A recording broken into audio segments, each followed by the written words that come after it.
my book is called Puzzle Pieces. Talk about it. That's a plug. We also didn't put published author on the list of. Oh yeah, true. You know what I mean, so my book is called Puzzle Pieces, and that's just how I look at my life. Like, so I always like sign the book like, I hope you find the piece you need, right? And just because that is what my purpose is, like finding that piece that you need, and we will find it.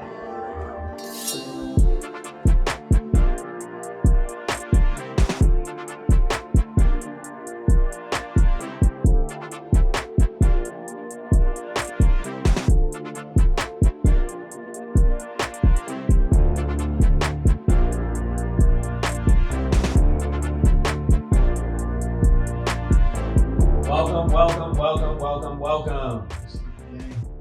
We gotta find a better intro. You start every episode just like screaming, bro. It is This Side of Jersey podcast, y'all. Let me do it. Yeah. This Side of Jersey podcast, y'all. The number one podcast in the world. Self-appointed.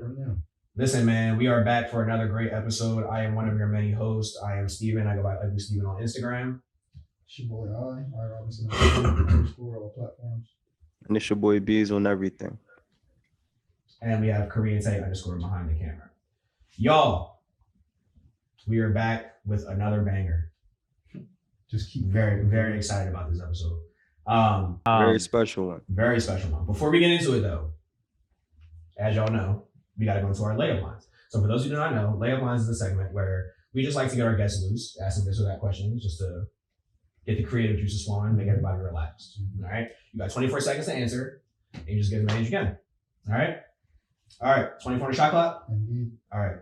Remember our agreement, Lewis. All right. Ready, go. Jersey or Philly? Philly. Writing or performing? Performing. Hosting or performing? Hosting. Rudy Francisco or Olivia Gatwood? Olivia Gatwood. Reading a poetry book or going to an open mic? Going to an open mic. VIP in one of your other locations or VIP at Rec?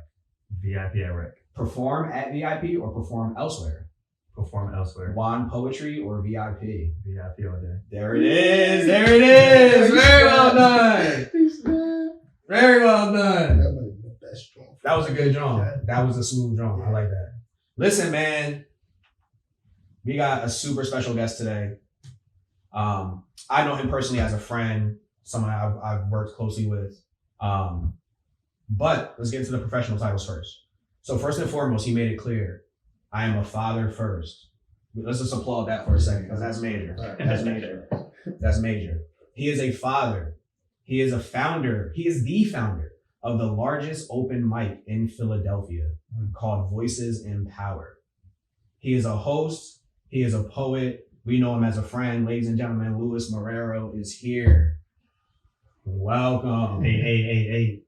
Welcome, Louis. Appreciate you. How you feeling, bro? How do I get one of these things with this applaud thing and just wherever I go, I just like Like a little soundboard? Yeah. Everybody turn like, who is that? Right. Like you walk to a restaurant, you just have to take cheering. How you feeling, bro? I feel good. Honestly, a little tired. Bring my But, phone, bro. I feel good, man. I'm a little tired. But yeah, I feel amazing. Great. Listen, let's talk about why you're tired. So you had a very eventful last couple days. Talk a little about that. Where were you? What was going on? Yeah, I just landed last night back in Philly. About 11:30, I got home. I was in Texas, Houston, and Austin. Yeah. Ended up featuring at Juan Poetry right about now. Mm-hmm. So had that on Wednesday night. Then Thursday, we threw our own Voices in Power. The first one in Houston sold out. The first one in Houston sold out. Yeah. Tough. 110 tickets. And then the next day we went out to Austin. It's about a 3-hour drive away. Went over there and sold out 120 tickets over there. Talk about it, man. And then came back to Philly yesterday. Indeed. So you was hustling and bustling in Texas. Yes. That's definitely a business trip, yes. for sure. It should have been more of a business trip, which is why I felt a little tired, a little raspy. Oh, you It was was a doing lot. Nah, Houston, look, if you want to party with some nice people and beautiful people, Houston is where it's at. Yeah. Indeed. I gotta tell you, I want to tell the story. Did I tell the story before about Houston? What happened? That's the story. Probably to me, I don't know. That's on the podcast. I don't know. All right, I'm gonna briefly as fast as possible tell on the podcast. So I went to Houston also to go to Raw Poetry. It was an open mic, wasn't features. Okay. So the whole reason I'm going is to go perform. Yeah. This whole trip is like 24 hours. Like I'm going, performing, sleeping, waking up, going back home, type shit. You feel me? So I decided I want to go. I go, cool. My flight gets delayed, right? So the first flight gets delayed. Okay, cool. Oh, Headed to Houston, right? We get in the air and we're flying. I forgot how long the flight was. Maybe it was like 4 hours. I forgot how long it was. 3 hours. Something like that. Yeah. We have to land in Louisiana because of storms that are happening in our path. Wow. So now I'm freaking out because now we're really going to miss when it starts. I'm like, the whole reason I'm coming here is for this open mic. Like, you know what I'm saying? Like, I'm not even, all right, cool. Land in Louisiana. We don't get, I think Juan was starting at like, I forgot, maybe they'll say 8 it was starting. And we were in Louisiana at like 7:45, right? We start getting back on the plane, like somewhere around there. Mm-hmm. So I'm on the DM hitting Juan Poetry, like, yo, I'm going from Jersey. The only reason I'm even coming is for this thing. My flight got delayed. Can I please go on the mic? He was like, yeah, cool. All right, cool. So it works out. We get to go. Cool. On the way home, we get in a car accident. Oh no! Like in the rental car. We get in a car accident, bro. Like, oh no, it works in the rental car. Exactly, bro. Crash my car. Yeah, you feel me? Like, bro, get in the accident. It wasn't our fault. We got rear-ended, so like that was fine. Okay. But we had to look like the police and all that jazz. Get to the airport, bro, and I did not know that airport employees don't have to work between the hours of like midnight and 3 a.m. Like they're like off. Didn't know. Like yeah. Even while the airport is still open, the whole airport is open. None of the gates are open. You can't get in. You can't get on a flight. None of that. There's no employees. I shit you not. We got to the airport after this just like nutty trip. Bro, we can't get in the gate because they're off. And mind you, we're like waiting for the flight to like we're on time in terms of our flight. We're on time. Like we're here. Bro, like within that 12 to 3 hour, our flight came at like 2. Employees don't come back till 3. So we're sitting there and our flight has come and literally gone. We're sitting outside the gate. No one's working to like check us, put us through TSA, all that. What type of? So then we got to book another flight. They don't refund that because you should have known that. And we had to book another flight, spend another like $600 to get home. That's like the next day type shit. Like it was just like a disaster. Yeah, that's wild. At whatever airline, you need to fix that shit. I forgot which one. I think it was United actually, and I like United. Damn, yeah, I love it. All right, that was a long story to say. Houston is amazing. Houston is amazing. Indeed. Houston was amazing. What was it like missing home? Home was tough. My son, he's 1, but you know how people be like, well, he's 14 months. He's 1 and 2 months. Yeah. He's 1. So this was my first time. I mean, I was away from him in December, also going to Houston. Okay. It was a couple of days, but this felt a little different, and he's sick. So like, it was tough being there, trying to focus on, these moves with him being home sick and just like not feeling well. Mm-hmm. So it was a little tough. But it creates like a different drive inside of me. So talk about that. What is that drive like? So I mean, I've been doing what I've been doing. We just had our 11-year anniversary in April, which is why we expanded to Austin. Shout out, yep. Mm-hmm. Yeah. But when my son was born, when I found out I was having a kid, it created this like, it really is no longer about me. And like, how do I take what I'm doing and create a legacy that shifts everything that his life becomes before it even exists? Mm-hmm. So it just created this different level of drive and of passion, of purpose, to move differently. And now know that like every single decision I make not only affects all these random people that come to my event, but affects someone that's literally part of my legacy. And it completely like changed everything. Bees, yeah. No, I was just going to ask you like your input, because I know you're also a father too, and I don't think we talk about a lot. Yeah, man. Like I was But gonna yeah, ask you and just say and piggyback off that, because like yeah, definitely when you first have like children, it really does make you think differently and make you move dramatically different from like what you were before even having children and stuff. And it really makes you do reflect on like, man, I was moving kind of crazy. But like I was gonna Oh, ask you absolutely. like moving forwards, because I know you mentioned your events and everything like that. Like, does having children make you plan like your trips a little bit differently? Like you, I'm probably sure you probably spent more days on like vacation and stuff like that, or doing like longer days on like events and stuff. Like, do you want to shorten up your days with events? Like, are you going to bring your children to future events, or do you want to keep like those two things kept separately? So because it's not like what I do isn't separate from who I am in any capacity. It is my life.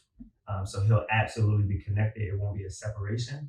Currently, with him being one and a little bit more active, when he was first born, 2, 3, 4 months, he was at the event. Headphones on, can't hear nothing. He right there with us. I'm literally hosting, and it's 200 people in front of us. And like I could just see front. I'm like, "Where's Carter?" Oh, okay. Scott told him, "Oh, he's just like crowd surfing throughout the door." So it's beautiful that he gets to be a part of it, even not really knowing. Now he's too active, so he can't come because all he wants to do is run around and scream and do whatever. Okay. So it's a little bit distracting. But I'm not. I've he has a mother, Deanna, and we're co-parenting and we're doing this. But there's such a beautiful partnership there that allows me to move the way that I'm moving, and knowing that it's a current sacrifice, right? Because I might not be able to see him as often as I like, or take him when I would love to. But I know that if I keep moving the way I'm moving, eventually when he becomes of age, 3, 4, he on a trip with me. He going to Houston with me. He going to Austin with me. He going to Atlanta with me. Because it will be his life too, right? And it always breaks my heart when I hear parents share that life stopped when life was born, right? Because it doesn't make sense. When life is born, life continues to be born. New things happen, growth happens, but everything is perspective, right? And then everything is a decision. And my perspective was my life just was enhanced, and my decision was to continue to enhance it with him. And that's just how we move. I was going to say like, Bees, I think that was a great question, first of all. Yeah. I think dealing with people like you, for example, Bees, and particularly you, people that I know are hardworking people that I know are not like full of shit. You know what I mean? Like they're not bullshitting through life, right? I feel like it would make sense that, I'm not going to say no changes happening. That's naive and to say. So let me try to word it clearly. I feel as though you guys are most prepared for the kid to come in terms of like, you understand what's important, you understand your priorities, you know what has to be done to put food on the table, you know these things.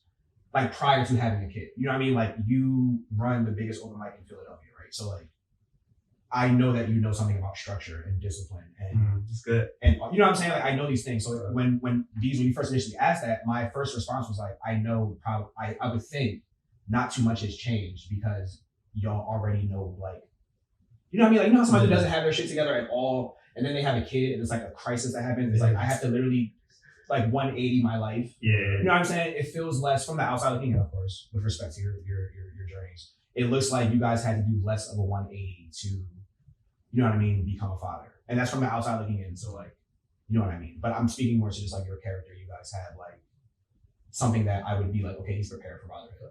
You know what I'm saying?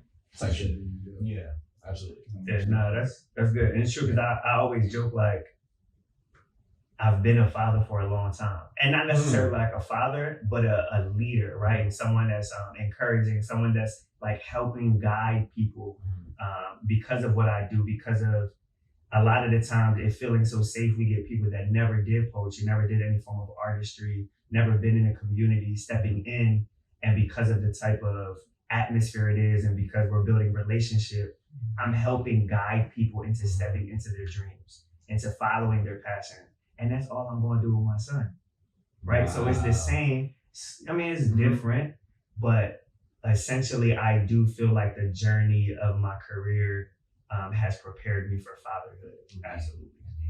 And I know we're loosely talking for a second, but while we're on the topic, I want to give you some flowers publicly because you and Wisdom and Power, I would like to separate the two entities because Louis Marrero is, you know what I'm saying, like that is separate. You know what I mean? Like Apple isn't Steve Jobs. You know what I mean? Right.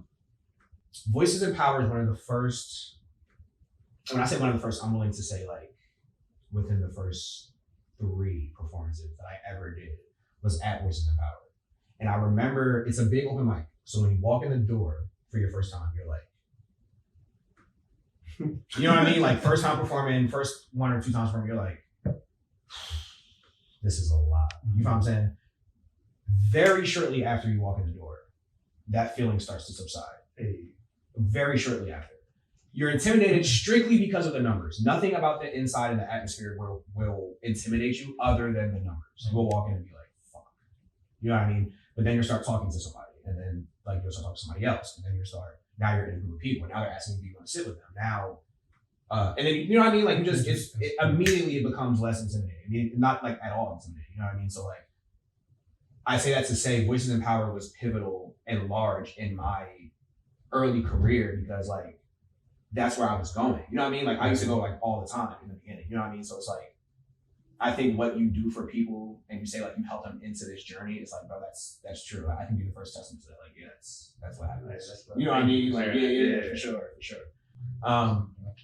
Yeah, so we'll get into the Voice of Power a little more later on. But let's start from the beginning, right? So obviously, like I said, we have a little bit of a personal relationship with you. But for those who do not, where are you from? From Philly. You're from Philly. Yeah. Okay, absolutely from Philly. Okay. In your hometown, how was poetry received? Starting out. Because you said you've been doing this for a minute. Yeah, I had VIP for 11 years. The first time I performed was 3 years prior to that. Okay. And it was at the Art Institute that's no longer in Center City where it was. There was an open mic, mutual friend that we knew, and it was connected with a cause, and I always wrote, but I never performed. So they invited me to perform. At the time, I had moved to Jersey. So I was living in Jersey. I caught the Paco in, whatever, me and some old friends. And I was writing the poem on the train on the way there, which I would never do. Right. I obviously was bold and stupid, but it worked. And I was like, what am I going to write about? Love. Like you got to write about love as a young poet, right? So I did this piece and terrified. I'm like reading the paper and my hands are shaking. The video's still on YouTube. And like, I always like go back and forth for like taking it down because I'm like, oh, it's so bad.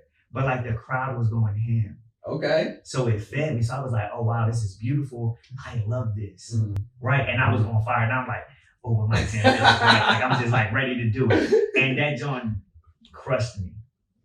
At the time, now it's beautiful that everybody I meet that's my age, younger, like everybody's an artist, a creator. They throwing events, we doing stuff. There's a lot happening. At the time, there were gatekeepers, and they were a little bit older. And I've had conversations with these people, so I'm not afraid to share about it.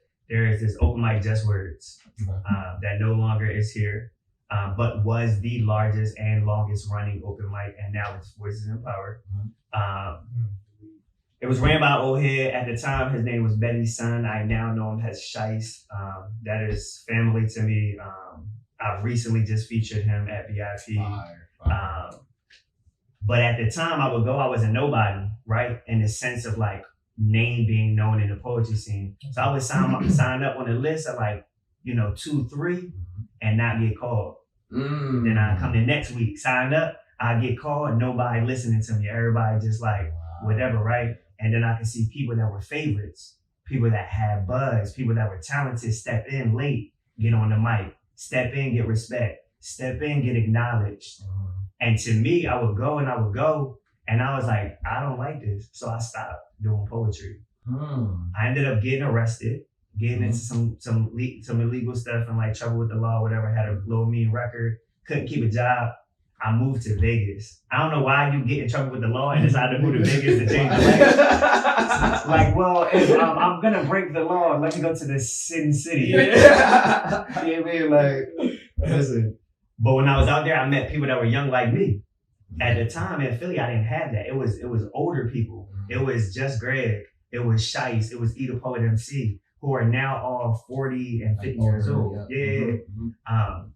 So they got 20 years on me. Went to Vegas, met some young people. They were doing an open mic. They invited me. I came and no shade to Vegas, but Philly breeds a different style poet. So I went out there and I started shining. Started like getting features, got booked on the radio, on the news, just getting booked.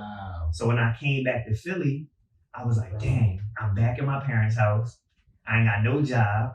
I ain't in school. I don't know what I'm gonna do. I'm gonna start an open mic. And we not gonna do features because I don't care about who you are, how talented you are, or none of that. Like it's gonna be. And at the time, it was more of a like, I'm mad, so I'm gonna do this. There wasn't like a strategy there. Right. It was just like, this hurt my feelings. I don't care about your names. Y'all not coming to my open mic.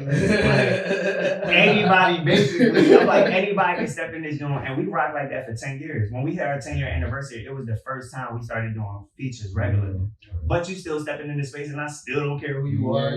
We still get poets that are like, yeah, nah, bro. You don't make the list, you ain't getting on the list. Sorry. And it's just I feel like you need that. Like a lot of times you need that, like something to get you started. You need something to like light a fire under you. You're like, all right, now, you feel me? Facts. That's fire. You talked a little bit about like, you said you started writing, but you hadn't performed. How long was that gap? So like when you started writing, right? I was like 5th grade. Oh, really? You started very, very. And I didn't perform until 2 years after I graduated high school. Wow. Yeah. So I had poems published because of like writing classes, and like my teachers were like, "Oh, this is good." And literally, everybody got that like one teacher. It's so cliche. Yeah, her name was Miss Brown. It was the English teacher in my in 8th grade at Cardinal Elementary School. Shout out Miss Brown. But she believed in my work, so she pushed it. It got published. I got to like travel for it, and I still have the book. But growing up in North Philly, you don't write poetry. You play ball. That's good. Or you running around in the neighborhood. So, like every other Philly kid, I was like, I'm going to the league. And I just stopped growing. Like, I think the moment I started writing poetry, God was like, this is your purpose. Yeah. No more. Right. So would you say that teacher, Miss Brown, was one of like your first inspirations, or did you actually have an original seed inspiration that got you to writing? Yeah, I don't know if at the time I considered her an inspiration. It was much later. Once I started Voices in Power, like I realized like, oh, okay, like it's been here a little bit longer. So I actually visited her. Wow, that's beautiful. That's and beautiful. They like let me come into school during class and stuff, and I like talk to kids. It was like mad random. And I got to talk to her about it, and I hyped it up because I'm like, oh, we got this thing, and it was nothing. I'm like, we do this like because of you, and it wasn't. Maybe I don't know. But when I first started writing, I started writing out of a place of anger. Very early, I found out that who I call my father, who is my father, wasn't my biological father, right? And that hurt. So I was angry, and like my favorite rapper was Eminem, and I'm just like, I'm gonna write these bars. Like I hate life, and that's how it started, honestly. I like immediately when I think of Eminem writing hate songs, I think of like Kim. Right. And I'm like, I can just pick. I can't picture really you writing something so like aggressive, aggressive, bad. Just no bars, no flow. Just anger, just passion. So, what topics normally gain your attention when we talk about writing? You talked about love. That was something that inspired you first. What else? Yeah, I mean, currently, I write about relationships. Okay. Like a lot of poems about women, either like on the not so good side of like how I felt towards stuff or how I acted, and then on the side of like, shorty, know better about yourself.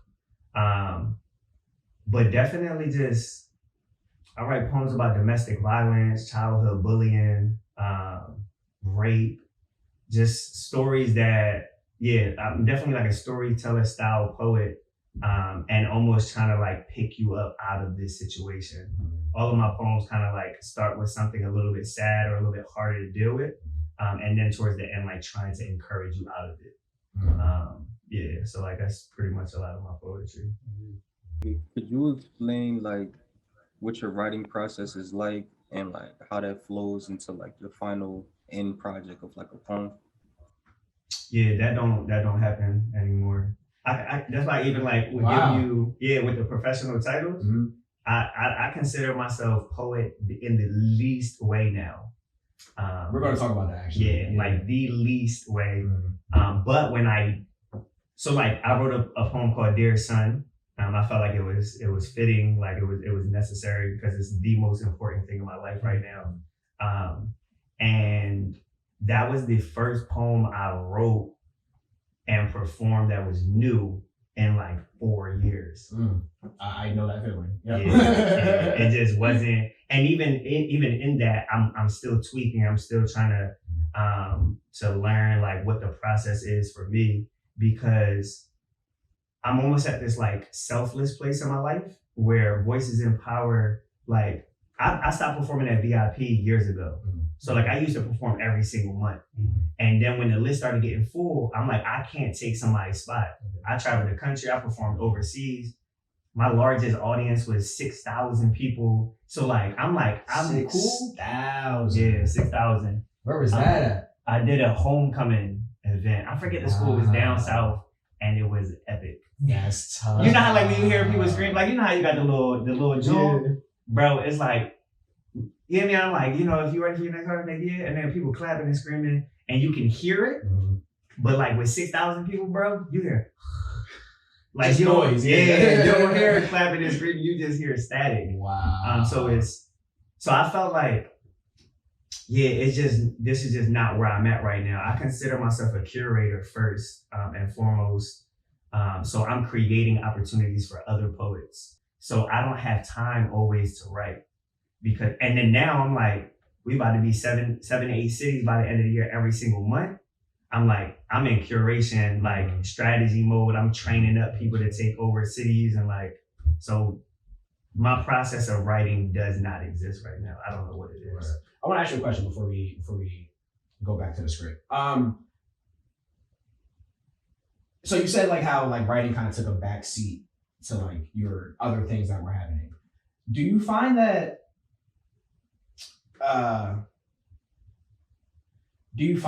there's a lot of, I want to use the word inspiration. All right, I guess I'll tell you why I'm asking this question. I'm asking this question because I often feel like you said, there are things can happen in life where you're not writing as much, you're not doing as much, right? Do you find that you see people on the internet or wherever that seem to be writing poetry from a place of like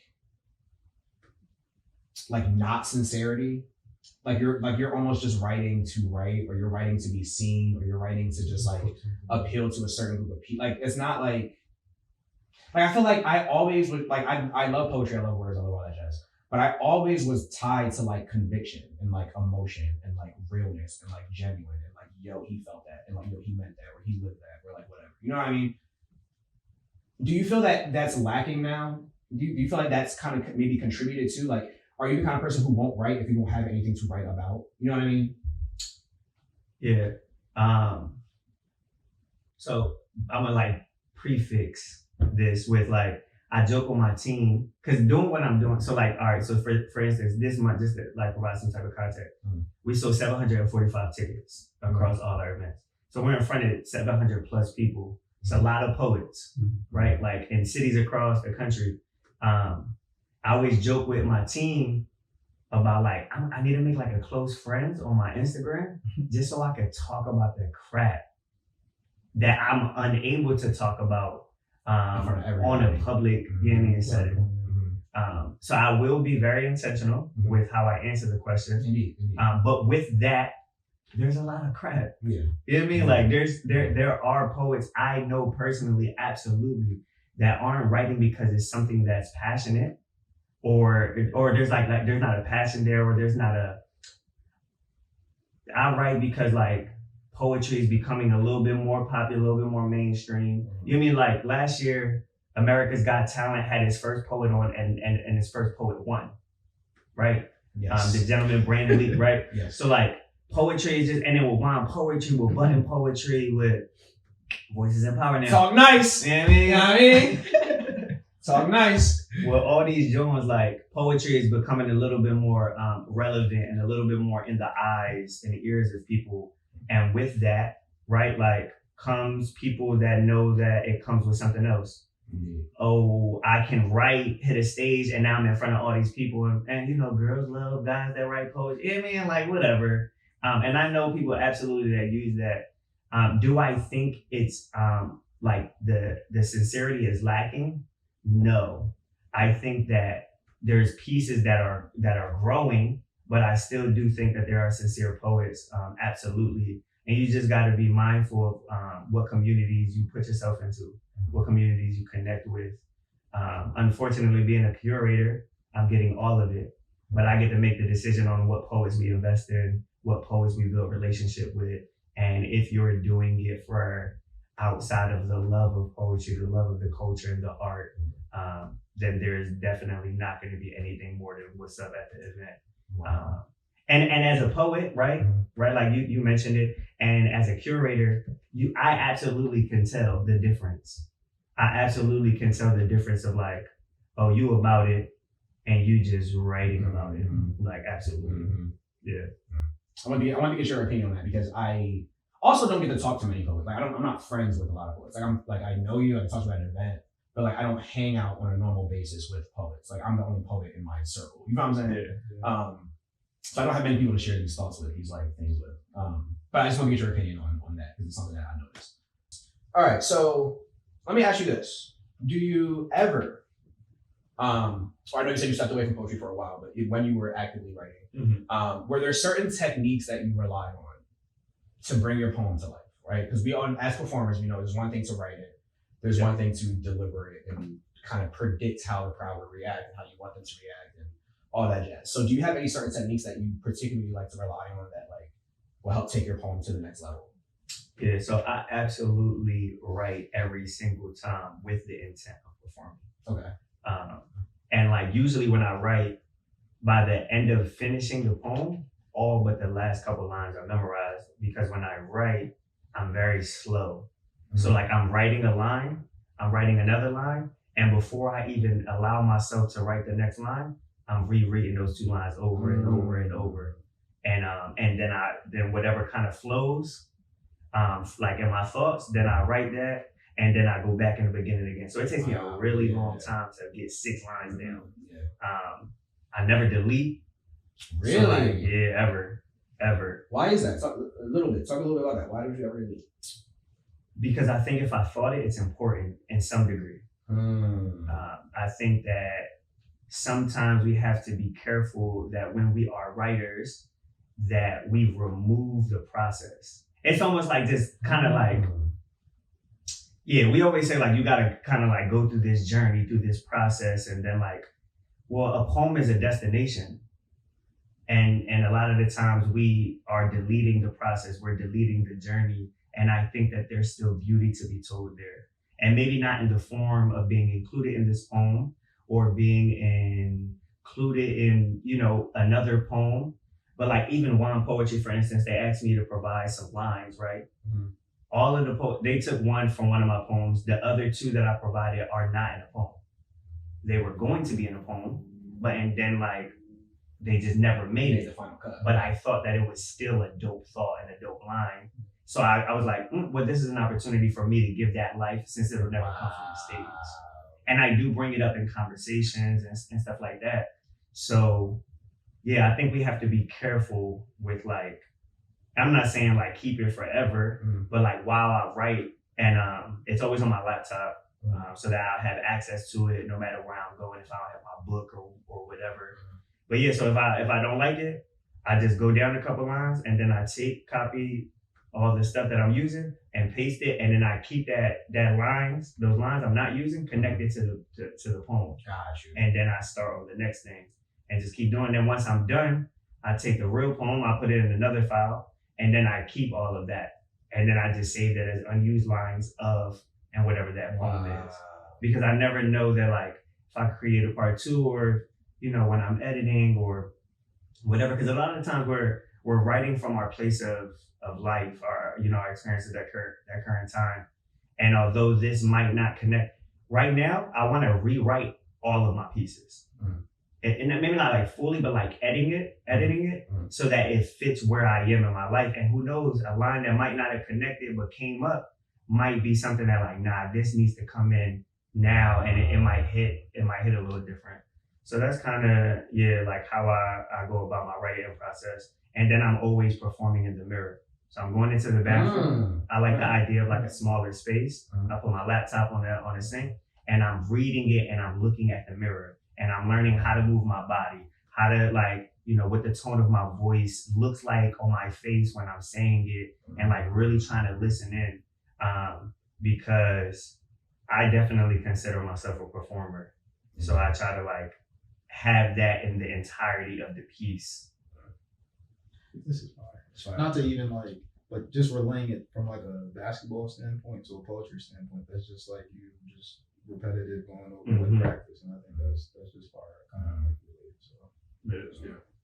The one-liners that you got, I got a couple one-liners that are like fire, but they just can't. They don't fit, and that's the thing too. Like you don't want to just throw them in where they don't fit, and then it's like just because it's hard. You know what I'm saying? Because it's not cohesive. You know what I mean? So it's like.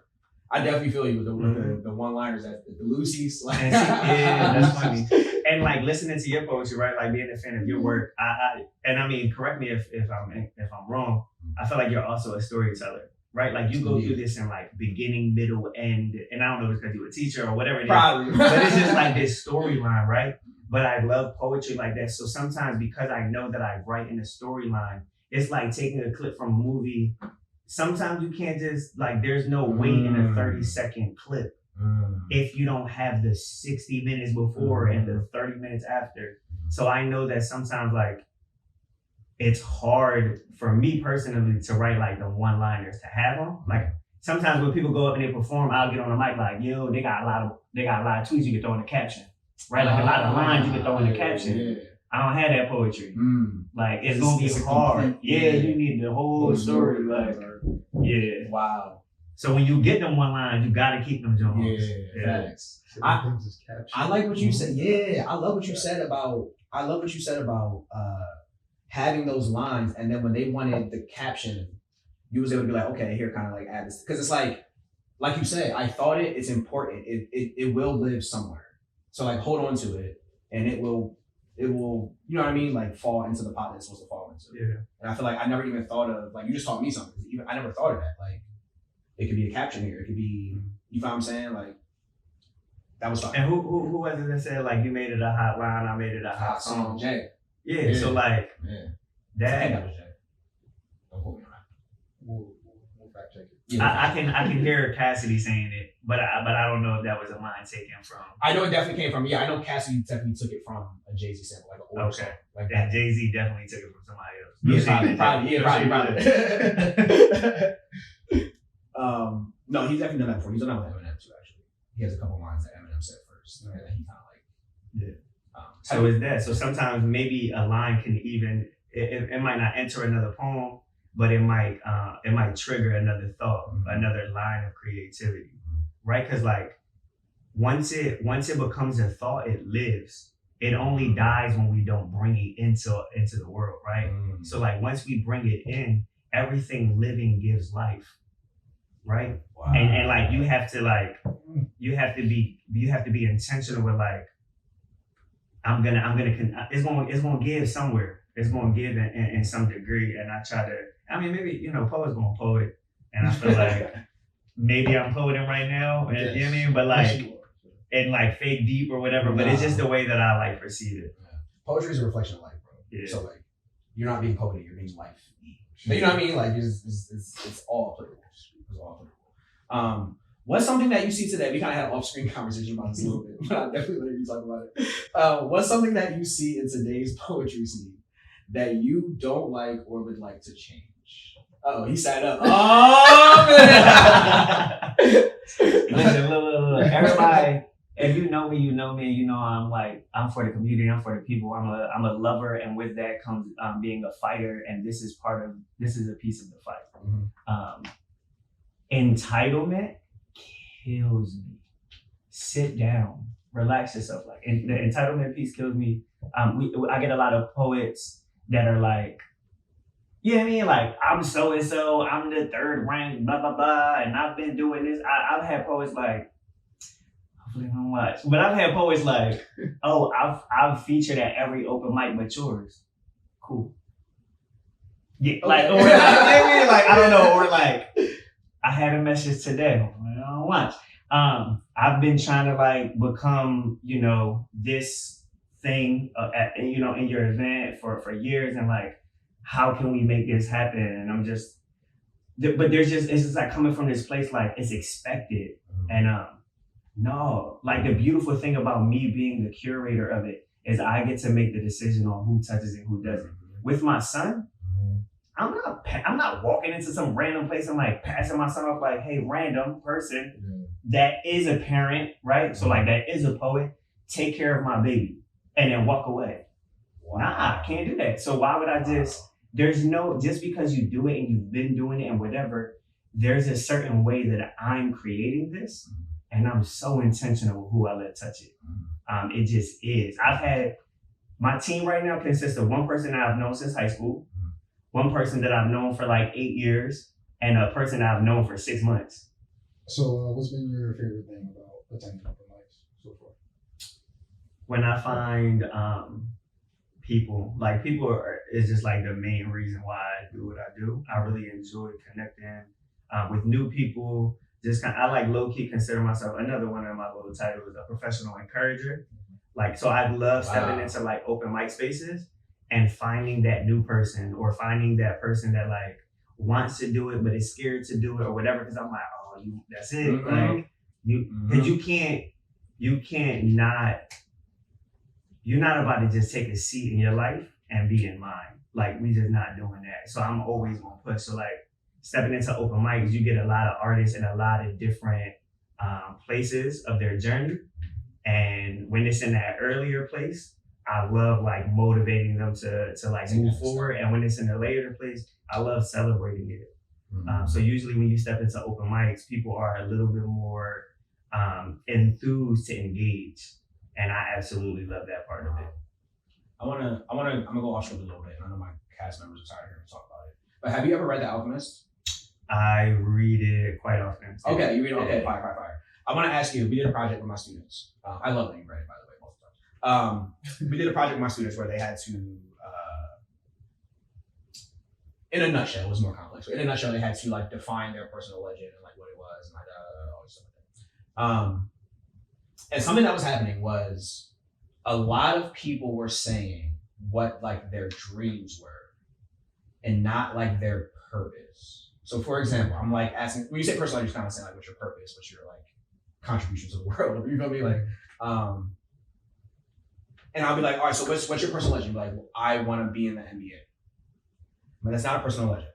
And that's why I was particular about when I was making the assignment, one of the questions that they kind of had to go through in like this quest to find a personal legend was, what occupations are tied to your personal legend, right? Because your occupation isn't the personal legend. Yeah. If you say you want to go to the NBA, that's not your personal legend. That's your dream job. That's good. Yeah. You see what I'm saying? That's good. So I want to ask you, because you have these things, like you have like your host, your poet, your father, your all these curator, your all these things.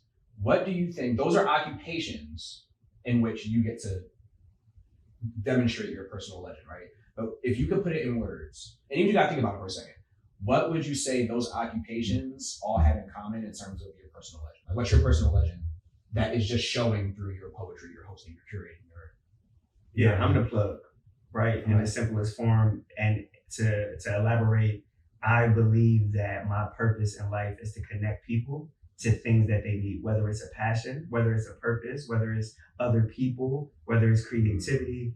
I truly consider myself, no matter what space I step in, I'm always like the bull that's like, you know what I mean, kind of like controlling stuff, or like, where are we going to eat, or what should we do, or like whatever the case, or people are looking to me that don't even know. Like, we were in Houston, we was kind of chilling outside. This lady came up, was like, I see y'all trying to find something to do. I know you're the leader. He's the boss man, isn't he? Y'all should go check out so-and-so and so-and-so. I wasn't even talking in the moment, right, but it's just like, it's there. So I truly feel like my that for me is connecting people. My book is called Puzzle Pieces. Talk about it. That's a plug. We also didn't put published author on the list of. Oh yeah, true. You know what I mean? So my book is called Puzzle Pieces, and that's just how I look at my life. Like, so I always like sign the book like, I hope you find the peace you need, right? And just because that is what my purpose is, like finding that peace that you need, and we gonna find it. Wow, beautiful, bro. I love that you read the Alchemist. I don't even have a lot of these conversations with people. So, have you ever thought, or have you ever wanted to do something that was not poetry? And what's the closest you got to pursuing it? Yeah, man. So I would love to be a venue owner. Okay. Yeah, and I mean, I have been. Before like poetry, and I mean, it kind of all ties down. I asked a similar question of like, if we're like in a car ride, I'm like, if you weren't doing what you are doing now, if you can completely change your career, your life, what would it be? And it's always like a restaurant owner, right? Or like a lounge or like a bookstore, cafe type thing. But all of it is creating experiences for people to connect, right? It's creating something artistic and beautiful that brings people together in a more free way to just like be. I love that you talk about like the titles thing, right? Because it's a really hard thing to escape, especially like in this generation of people. And with artists where it's like, you're a title first, right? Like you're like, who are you? And it's, it's like, I'm a doctor. Nah, That's not who you are. it's what you do. Like, it's absolutely not. I had a mentor that always used to say like, you're a creation before you're a creator, right? Like before you do anything, you're just supposed to be, right? And I think that, so like that just helps tie me to like, if I was doing something else or like whatever, it would be some type of establishment, a building of some sort where I can do it every day. I don't need an event. Like you coming into the space and I get to be who I am. Fire. I like that. So we actually don't even talk about that because you kind of talk about Voices of Power a lot. But in spirit of Voices of Power, Bees, do you want to take this next question? Indeed, and I just was about to ask you, so like, how did Voices of Power, essentially come about? Because we did kind of talk about it a little bit. And then within that, kind of like a part 2 question, you did mention that you did want to be a venue owner. Like, what is the process and how difficult is it finding venue spaces? Yeah, I mean, so I have Rec Philly now and obviously in Philly. And that will be home in Philly. We have a new event, like I mentioned, and we're in a different space. But I kind of want a space that's connected, at least at home, at least in Philly. I kind of want a space that's connected to my purpose in some. I don't want to be like someone who just rents your space. Like I don't want that. And I don't want you to just give me the venue because I have the money to afford how much you charge an hour. Like to me, that's just not it. So I always want to connect with a venue that's connected to the community, that's connected to the neighborhood, to a purpose that's larger than the income and like baby showers and like whatever. Like that's just not the space that I want. And now like the process, we're kind of fortunate that like we're kind of going viral on the internet right now. And it's so like before we went viral, right? I'm like reaching out to all these cities that I know I want to do events in and like, hey, this is what we do. And I can see that they're reading it and then they're just not responding. You're just this little thing over here, right? We go viral on TikTok. We got like 200,000 followers in like 2 months. And God damn. Yeah, crazy. It just happened out of nowhere. And we're loving it, right? And like people are finding this on TikTok. They pulling up to events like, and we just did these 5 cities in a month, and and now it's May 1st, so we do it again. And now all those venues that didn't respond was like, hold up, you just put how many people in this city that I'm in? Oh, okay, yeah, we would love to talk. We would, and it's just like, so now the process of finding a venue is to sit back and keep doing what I'm doing, and you gonna find me. Tough. Right? Like yeah. Tough. So I got a question though. So like, what would be like your dream city, or did you already achieve having a event inside of like your dream city already? That's a good question. My dream city is Philly. Talk nice, man. Talk nice, It was the man. greatest city in the world. Talk nice. I am such a big lover of this city, and I'm fortunate that like whatever was in the plans of my parents and blah blah blah, like it happened in Philly. I think it's a beautiful city. I think there's a lot right to it, but it is beautiful at the core, and like its history, it's art, it's creativity, it's culture, it's people, it's rugged, it's rough. There's story, like there's just so much where like for what I do, it's like where else would I be for it, right? But with that, London. Yeah, London. Why London?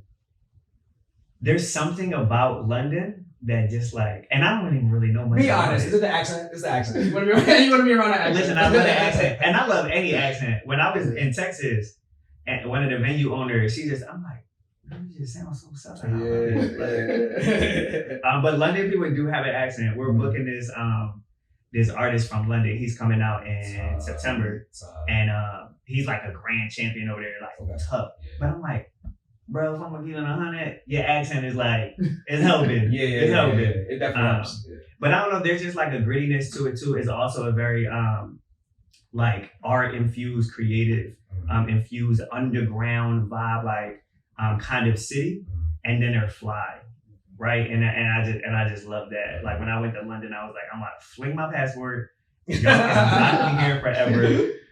So that's in the process. The pandemic kind of helped us get connected with a lot of London folks, some curators out there, some open mics. So we'll be planning an annual joint starting next summer in London. Wow, man. I want to say a few things, bro. I want to say a few things. I might forget them all, but as you were saying, I was just like, I want to say something. Whatever. First things first, I'm going to start with the fact that, bro, I'm gonna ballpark it, obviously. I came to Voices in Power in, I don't even know the year, so I'll go back just a number of years.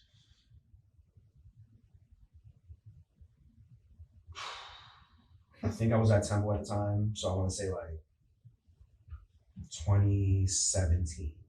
That's probably when I got introduced. Yeah, right now. You did. You absolutely did. We have pictures there. Absolutely. And bro, hearing you talk, bro, it's just like we opened in Austin. We opened here. We opened this. And now we're getting a London dude. And now we're doing it. It's like, bro, I saw you 6 years ago. And this was not, and don't get me wrong. It, not to say that it wasn't in your deck of cards, because it obviously was. It obviously was not in my deck of cards. Or like, not now. Right. Like to your immediate knowledge, right? To your immediate knowledge, you didn't see this happen. Maybe you didn't see this happen. I don't know. But, I mean, obviously, you believe in yourself. But, bro, hearing that, bro, I'm just like, yo, you can't. I always say to people, if you don't cheat the grind won't cheat you. Yeah. You know what I'm saying? Oh yeah. And for people, you saying like, oh, we got 200,000 followers. That's what I would say too. Like you said, you got 200 followers like almost overnight, or 200,000 followers overnight. And I wanted to say, I didn't want to cut you off. I was like, that's not overnight, bro. That's 11 years. That's 12, 13 years. Listen, like, you know what I'm saying, bro? Like, oh my gosh, like this ain't new, baby. It's not new. I've I've been seen doing this it for 11 years, bro. Like I've seen this. We're doing it for 11 years. I've been in the room with you where it was literally just a crowd, a stand, and a mic. Yeah. And you go up, say your name, you reading off the thing. Yeah. You know what I'm saying? Like, bro, I've seen that all. So to hear you say like, we book in London artists, we got an annual event, we coming in London. It's like, bro, people don't understand, bro. You gotta put your hands and feet in this and get to work. You know what I'm saying? Like, bro, it's a process. You feel me? Mm-hmm. Other thing I wanted to say too is like you talked about how like Philly is the ideal city for you. And I always felt like for example, I recently went to LA and I was like, I'm moving here, like facts. Or California at least. I'm like, like facts. You feel me?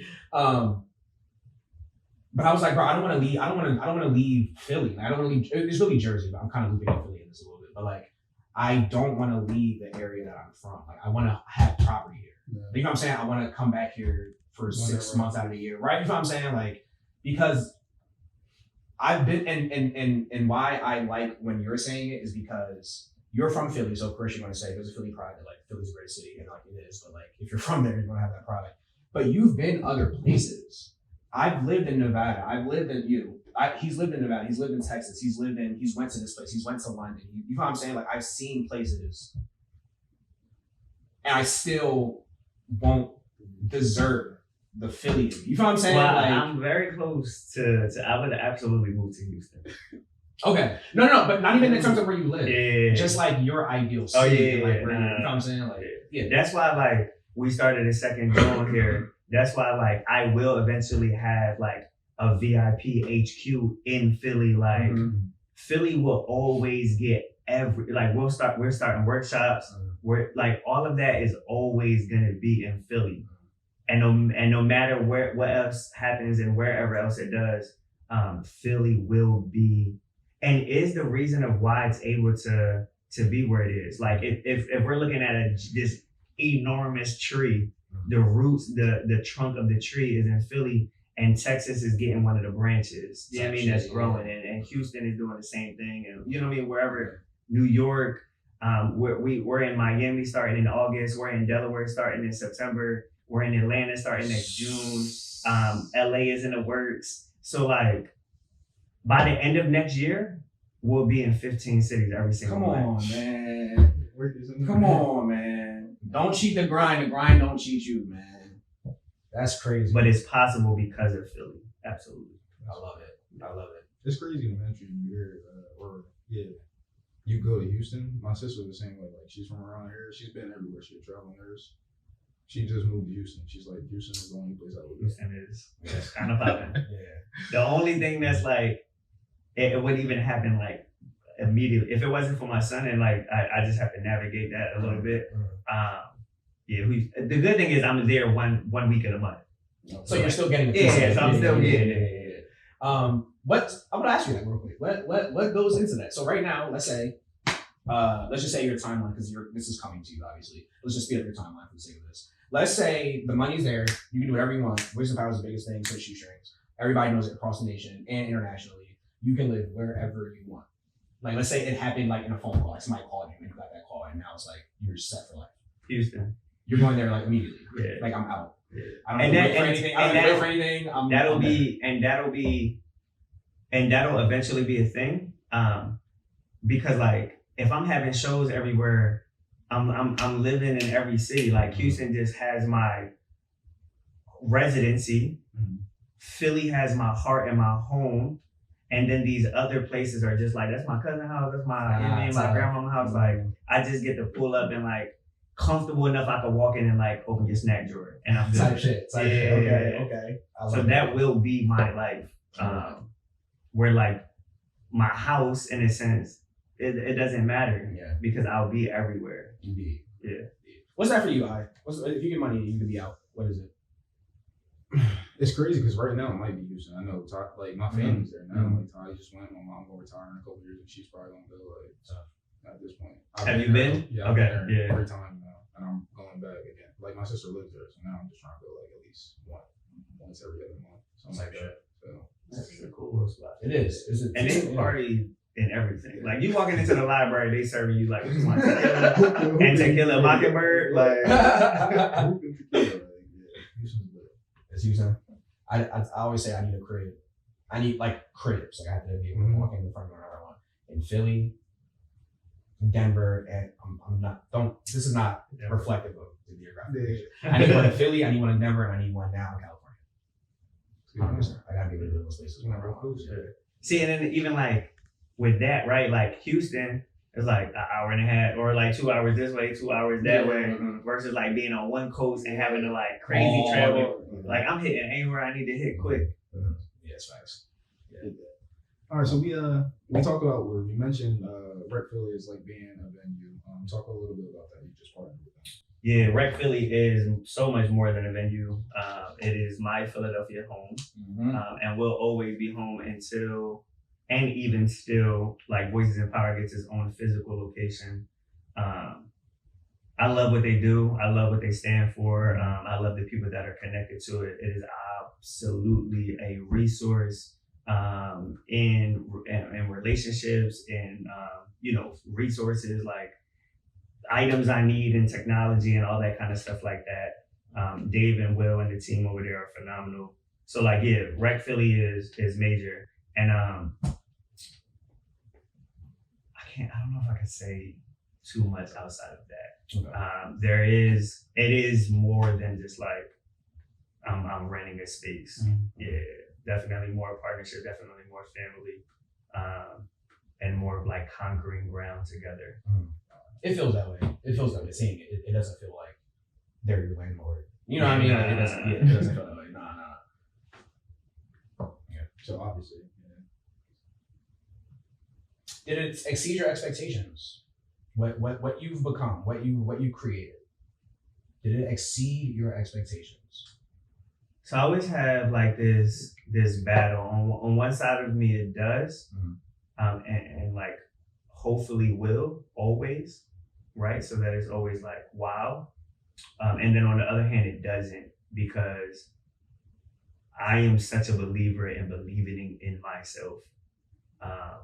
So it's kind of like I knew that it would be here, but I was talking to somebody that was on the trip, and I was like, sometimes I'm not able to celebrate what's happening as much as I would like to, because I don't want it to come off a certain way to other people.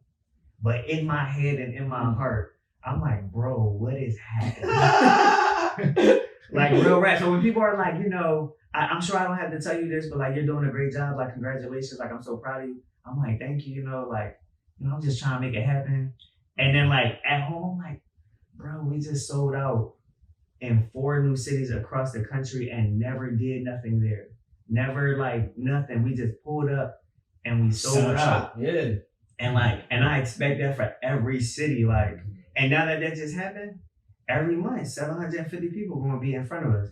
And then when Miami happens, 950 people. And then when the next city, because my goal is always 200 to 250 in each city. Okay. That's my goal. I don't want more than that. But like, you about to say I don't want more than that, meaning it's going to get there and we have to cap it somewhere. Yes. Because then outside of that, it becomes, it's not as intimate and relational and like connecting as I want it to be. Because then it's just too big. And then it just like gets lost. And I want to be able to like, you mentioned like you don't always get to like talk to poets and like, because you're, same thing with me. Like, I mean, I got 2 poets on my team and like that's what I'm building with. But I don't get to like talk to artists like me as much as I'd like to.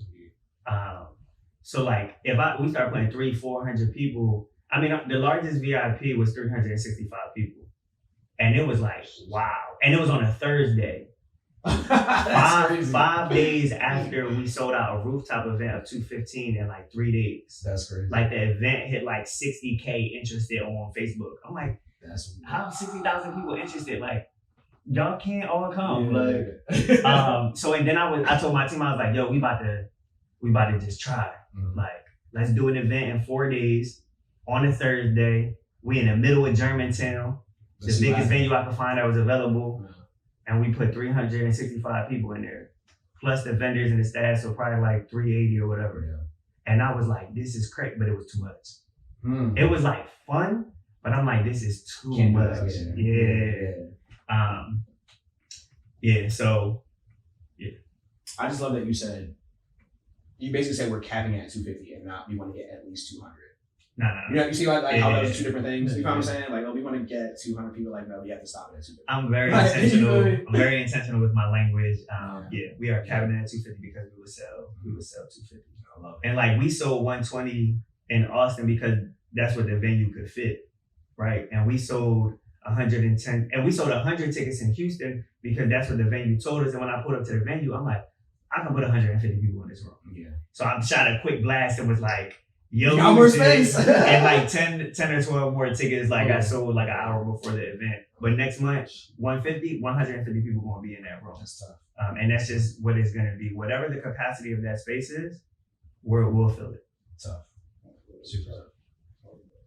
Have you, I feel like this is a multi-faceted question, but have you ever thought about how you would monetize poetry? Did you see yourself becoming rich off poetry? How do you think that was going to play out? I'm asking this because being a poet alone, there's not a ton of money. It's very talented. You see what I'm saying? Yes. So when we start out, and like I'm sure other poets have had this kind of like realization at some point. You start out, you're very into it. You start doing mics, you start really liking it, you start getting a following. You're like, all right, like yes, I like this. I can continue this. What we don't seem to talk about is that there is a ceiling of like you won't be able to monetize. It'll be very hard for you. Yeah, it's only a to few poets monetize. that do it well. Correct. Yeah. Where like strictly off of your poetry and maybe with the olive branch of like selling books, right? Yeah, just Like, poetry is not It's not going to feed you, Yeah. right? And I was talking to my fiance one night. I don't know what night it was. And it was actually a couple nights. We had this conversation a few times, I think. And we might have just left a VIP or something. I forgot what it was. But something that I said there, I was like, bro, something that I'm very impressed with Lewis is like, he's so multifaceted. And not only is he so dimensional, but he's really good at all those dimensions. So for example, let me paint that picture. So for example, I know you're a good poet, right? I know you're a good poet. So I can identify you as like, he's a poet. Yes, he's good. Like, it's my ass. Yes, he's good, right? Then it's like, well, can he host an event? And then you watch him host an event, and you're like, he 100% can host an event. Then you're like, okay, can he fill a venue off of straight Instagram promotion? Can he fill a venue?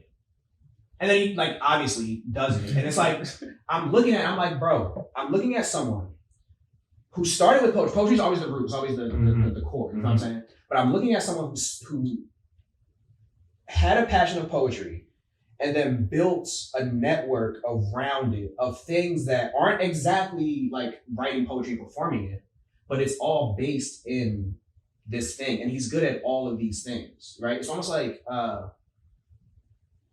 I'm not trying to say this to be dick riding, but you'll get the metaphor or you get the analogy. What I'm saying, like LeBron James. LeBron James isn't the best at one particular thing, but he's like amazing at everything. Mm-hmm. He's not the best shooter. We got Steph Curry for that. We got Reggie Miller for that. But he can knock down a three, right? At a really good level, right? He's not the most athletic person. He's not Russell Westbrook. He's not like, you know what I'm saying, whatever, but like he's of the most athletic people that we see, right? He's not the best free throw shooter, but like he will catch, like he'll knock down two. Like, or like he's really good at everything. You know what I'm saying? So that's not really a question more than it is just giving flowers, I guess, and then we can segue into the question. But I noticed that about you. Like you're very, like you're the ideal or the most optimal example of how a poet can monetize their life around poetry. I had to talk my way to that thought, but that's my central thesis, is that you are one of the few people that I know, actually. You might be the only person I know who has done that. You know what I'm saying? Because that's always a question that any poet has. How do I make this? Yeah. How do I not have to go to 9 to 5 and like just do poetry on the side? Well, look at that guy. Yeah, you feel me? Like, look